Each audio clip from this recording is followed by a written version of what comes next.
At the conclusion of her freshman season with the Adams State women's soccer team, Allie Mercado was second in points scored for an Adams State team that finished 7-9.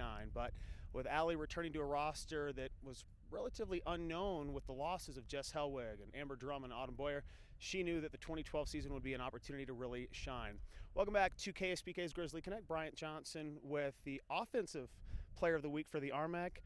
3 weeks in, you're already RMAC Offensive Player of the Week. How has it come together so quickly? It just came together really quickly, like you said. But, with those 3 wins from Colorado Christian and New Mexico Highlands, just all that momentum just went together and we just kind of rolled with it. And it just happened.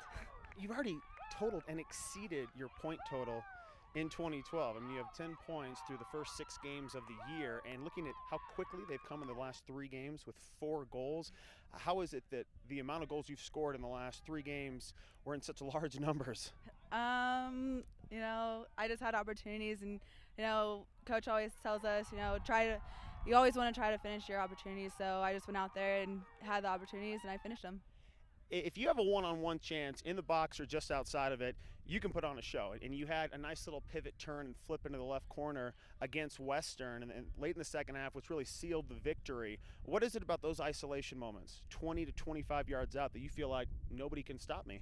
Those are my favorite plays. I love heading the ball. It's my little secret weapon, I guess. I just flick it. You know what? I wasn't paying attention. What was that head motion you just did? I just flick it. And that is the secret to the success of Allie Mercado, the side braid and the flick it. That's always a deadly combination, but now people are paying attention to you. You're not an unknown commodity when the RMAC sends out a press release and says this was the best player in the conference last week. So what kind of treatment do you think you're going to receive from here on out? I think our team's going to get a lot of looks and people are going to be afraid to play us. So we'll see about that on when we play Fort Lewis this Friday. Well, Fort Lewis, you look at the elite teams in this conference. What do you think it is about teams like the Skyhawks that have turned them into perennial powerhouses? I just don't really focus on other teams. I try to focus on our team, what we have to get done, and I focus more on that. Okay, so after mentioning them and how instrumental it would be to beat them, now they're just another team. Is that the good way to look at these type of questions from the media where, okay, if we're trying to discuss another team, it's not about them. It is about you. At the end of the day, all you can control is your team. And what kind of conversation are you having then internally with your teammates? We're just really focused on ourselves. Fort Lewis is a good team, don't get me wrong, but, we have our own things to get through. And, if we come to play and we do everything we need to do, then I think we will be successful. You're at a really interesting point in your career because, of course, you came in for another coach. Mm-hmm. Then once Coach Calif stepped down, you're a sophomore, and you have a first-year head coach as well. There are obviously very respected upperclassmen, Hannah Colts, Kaylee and Whitney Smith. There's a lot of people that are older than you that are traditional leaders. But what is it about having a new coach when you're a sophomore and a key player? How does that relationship and that leadership relationship change? I don't think it really changed. Me and Tom Calif, we were okay. We were pretty close, I would say. But when Doris came in, it was a big change because she has a different playing style, a different approach to everything. But I think our relationship is a lot better, and she's more understanding.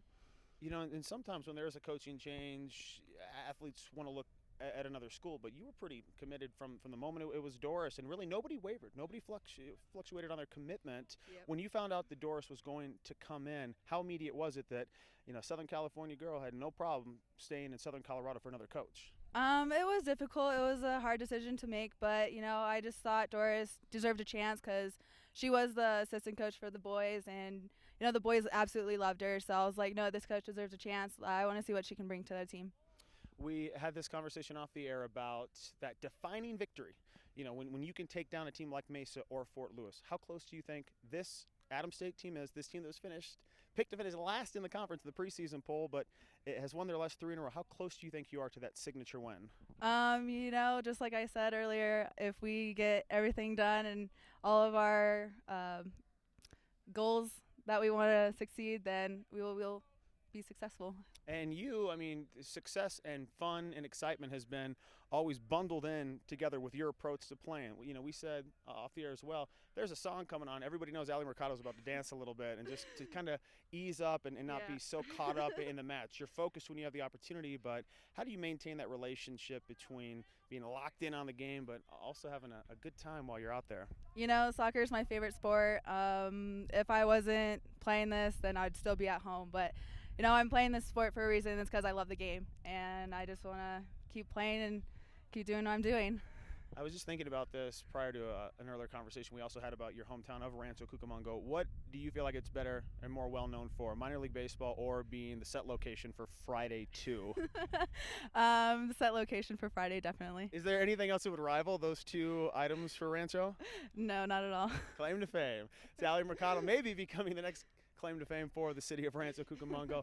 Offensive Player of the Week in the Rocky Mountain Athletic Conference in the third week of September. 3 goals, couple assists, and 2 victories over Highlands. And CCU came back against Western State and also had a key goal in victory number 3 in a row for Adams State. Good chatting with you. Thank you. Again, Allie Mercado with Adams State Women's Soccer. This is Grizzly Connect on KSPK.